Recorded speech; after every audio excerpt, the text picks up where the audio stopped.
మనిషికి గొప్ప ఆయుధమేమిటి?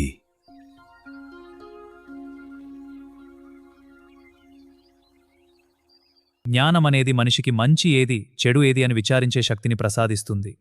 కష్టకాలంలో సరైన నిర్ణయాలు తీసుకోవడానికి ఇది ఒక ఆయుధంలా పనిచేస్తుంది. అజ్ఞానం మనిషిని నాశనం చేస్తుంది, కాని జ్ఞానం మనిషిలోని అహంకారాన్ని, మోహాన్ని తొలగించి ఉన్నతమైన మార్గంలో నడిపిస్తుంది. శారీరక బలంతో పోరాడలేని వాటిని కూడా జ్ఞానముతో జయించవచ్చు. సమస్యలను ఎదుర్కోవడంలో జ్ఞానం ఒక బలమైన కవచంలా మరియు ఆయుధంలా మనిషిని కాపాడుతుంది. ధనం ఇతర వస్తువులు పోవచ్చు, కాని జ్ఞానం మనిషిని అన్ని పరిస్థితుల్లో నిలబెడుతుంది. లోకంలో మనిషి తనంతా రక్షించుకోవడానికి, జీవితంలో విజయం సాధించడానికి జ్ఞానానికి మించిన గొప్ప ఆయుధం మరొకటి లేదు. మనిషికి గొప్ప రక్షణ ఏమిటి?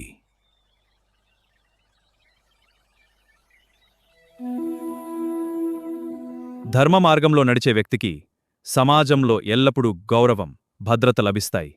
చెడు పనులు చేయకుండా నిరోధించి మనిషిని పతనం నుండి కాపాడేది ధర్మమే. ధర్మం మనిషికి మంచి ఏది, చెడు ఏది అని చెప్పే దిక్సూచిలా పనిచేస్తుంది.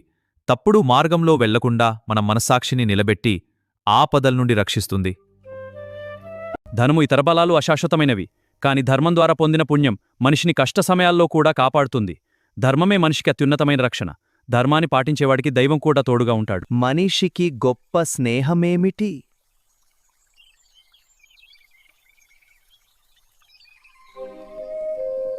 మనిషికి గొప్ప స్నేహం, ఉత్తమైన స్నేహితుడు. ఏ బంధానికైనా, ముఖ్యంగా స్నేహానికైనా పునాది విశ్వాసం, నమ్మకం. పరస్పర నమ్మకం లేని స్నేహం ఎక్కువ కాలం నిలబడదు. నిజమైన స్నేహితుడు అంటే అవసరానికి ఆదుకునేవాడు అని అర్థం. విశ్వాసపాత్రుడైన స్నేహితుడు మనం కష్టాల్లో ఉన్నప్పుడు మనకు అండగా ఉంటాడు. ఇది మనిషికి మానసిక ధైర్యాన్నిస్తుంది. నిజమైన స్నేహం స్వార్థానికి అతీతమైనది. విశ్వాసం ఉన్న స్నేహితుడు మన వెనుక మన గురించి మంచిగానే మాట్లాడతాడు మరియు తప్పుడు మార్గంలో వెళ్తున్నప్పుడు హెచ్చరిస్తాడు. నమ్మకమైన స్నేహితుడు ఒక రక్షక కవచం లాంటివాడు. వారు మనలోని లోపాలను ఎత్తిచూపుతూనే మన ఎదుగుదలకు తోడ్పడతారు. లోకంలో దొరికే వస్తువుల కంటే విశ్వాసపాత్రుడైన స్నేహితుడు దొరకడం ఒక గొప్ప అదృష్టం. విశ్వాసమే స్నేహానికి ప్రాణం. ఆత్మ అంటే ఏమిటి?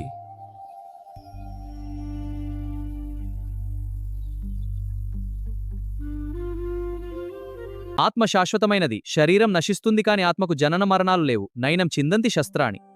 ఆత్మను ఆయుధాలు ఛేదించలేవు, అగ్ని దహించలేదు, నీరు తడపలేదు మరియు గాలి ఆరబెట్టలేదు. కాలాతీతమైనది ఈ ఆత్మ. ఇది గతాన్ని, వర్తమానాన్ని, భవిష్యత్తును దాటి నిత్యంగా ఉంటుంది. అందుకే ఆత్మను నిత్యమని అంటారు. ఆత్మ కేవలం దేహానికి ఆధారమే కాదు, అది స్వయం ప్రకాశకమైనది మరియు పరమాత్మ యొక్క అంశం. శరీరం మారుతున్నా ఆత్మ తన స్వచ్ఛమైన చైతన్యాన్ని కోల్పోదు. అజ్ఞానం వల్లనే మనిషి శరీరాన్నే తాను అని భ్రమిస్తాడు. ఆత్మ జ్ఞానం కలిగినప్పుడు మనిషి తాను శాశ్వతమైన ఆత్మనని గ్రహించి మోక్ష మార్గంలో పయనిస్తాడు. ఆత్మ అనేది మన దేహంలో ఉండే దివ్యమైన శక్తి. ఇది ఎప్పటికీ అంతం లేనిది. దీనిని తెలుసుకోవడమే మానవ జీవిత పరమార్థం. జీవితమంటే ఏమిటి?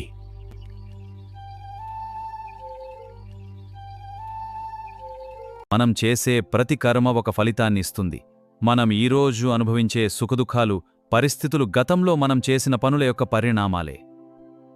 జీవితమనేది యాదృచ్ఛికం కాదు. ఇది మనం విత్తిన విత్తనాల కర్మల పంట. మంచి పనులు చేస్తే మంచి ఫలితాలు, చెడు పనులు చేస్తే చెడు ఫలితాలు రావడం సహజం. పుట్టుకతోనే మనిషి కొన్ని అనుభవాలను, పరిస్థితులను తన వెంట తెచ్చుకుంటాడు. వీటినే ప్రారబ్ధ కర్మలని అంటారు. అవును గురుదేవా, ప్రస్తుత జీవితంలో ఎదురయ్యే సవాళ్లు, ఆనందాలు ఈ కర్మ ఫలాల ఆధారంగానే నిర్ణయించబడతాయి. జీవితం కర్మఫలమని తెలుసుకున్నప్పుడు మనిషి తన స్థితికి ఇతరులను నిందించడం మానేసి తన ప్రస్తుత పనుల ద్వారా భవిష్యత్తును మెరుగుపరుచుకోవడానికి ప్రయత్నిస్తాడు. మన జీవితం మనం రాసుకున్న తలరాత వంటిది. గతంలో చేసిన పనుల ఫలితమే ప్రస్తుతం మనం అనుభవిస్తున్న జీవితం. ప్రస్తుత పనులు మన భవిష్యత్తు నిర్ణయిస్తాయి.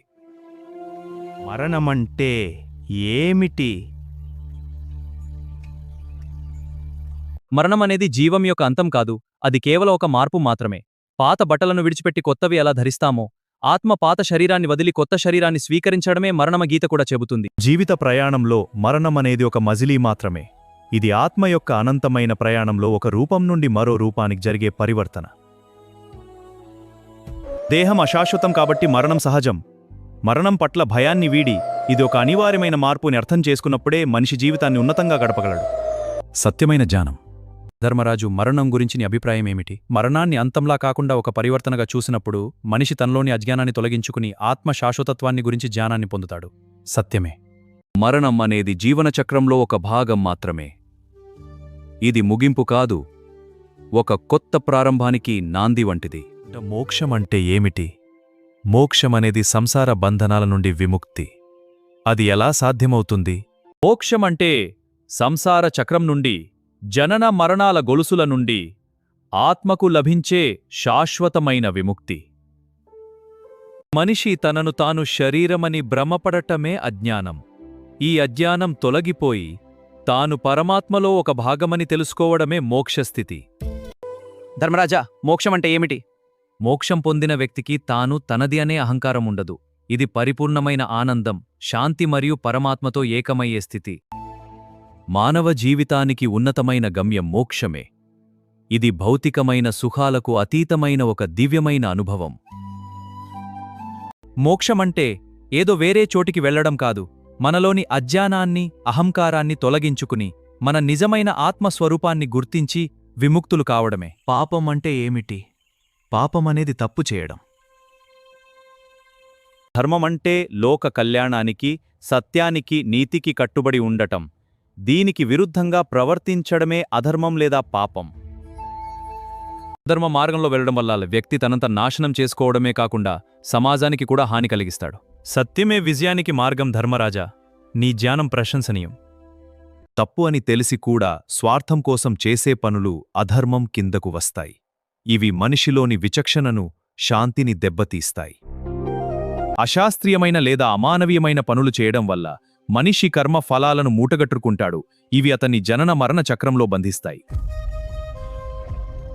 సత్యాన్ని, ధర్మాన్ని విస్మరించి చేసే ఏ పనైనా పాపమే. ఏ పని అయితే ఆత్మకు, సమాజానికి హాని కలిగిస్తుందో అదే అధర్మం. పుణ్యమంటే ఏమిటి? నిస్వార్థంగా లోక కళ్యాణం కోసం సత్యం మరియు నీతితో కూడిన పనులు చేయడమే ధర్మం. అదే పుణ్యంగా పరిగణించబడుతుంది. ఓ ధర్మరాజా, నాకు చెప్పండి, పుణ్యమేమిటి? ఇతరులకు మేలు చేయడం, బాధలో ఉన్నవారిని ఆదుకోవడం మరియు అహింసను పాటించడం వంటి పనులు పుణ్యాన్ని కలిగిస్తాయి. ఓ రాజకుమార, ధర్మం పాటించడం వల్ల కలిగే ఫలితమేమిటి? ధర్మ మార్గంలో నడిచినప్పుడు మనిషికి కలిగే అంతర్గత తృప్తి మరియు ప్రశాంతత పుణ్యఫలం యొక్క సంకేతం. సత్యమే. పుణ్యకర్మలు మనిషిని ఉన్నత స్థితికి తీసుకెళ్తాయి, ఆధ్యాత్మికంగా ఎదుగుదలకు తోడ్పతాయి మరియు జనన మరణ చక్రం నుండి విముక్తికి మార్గదర్శకాలుగా నిలుస్తాయి. ధర్మబద్ధమైన జీవనం గడపడమే నిజమైన పుణ్యం. ఇది మనిషిని కేవలం బాహ్యంగానే కాకుండా అంతర్గతంగా కూడా శుద్ధి చేస్తుంది. యోగమంటే ఏమిటి? ఇది ఆత్మ మరియు ఆధ్యాత్మికత యొక్క ఐక్యత. ధర్మరాజా, యోగమంటే ఏమిటి? యోగమంటే కేవలం శారీరక వ్యాయామం లేదా ఆసనాలు మాత్రమే కాదు. అది మనస్సును, ఇంద్రియాలను నియంత్రించి అంతరాత్మను శుద్ధి చేసుకునే ప్రక్రియ. తన నిజస్వరూపం ఆత్మాని గుర్తించి పరమాత్మతో అనుసంధానం కావడమే యోగం. దీనిని ఆత్మజ్ఞానమని అంటారు. యుజ్ అనే సంస్కృత ధాతు నుండి యోగం పుట్టింది, అంటే కలపడమని అర్థం. అంటే జీవాత్మను పరమాత్మతో కలపడమే యోగ ఉద్దేశ్యం. సత్యమే ధర్మరాజా.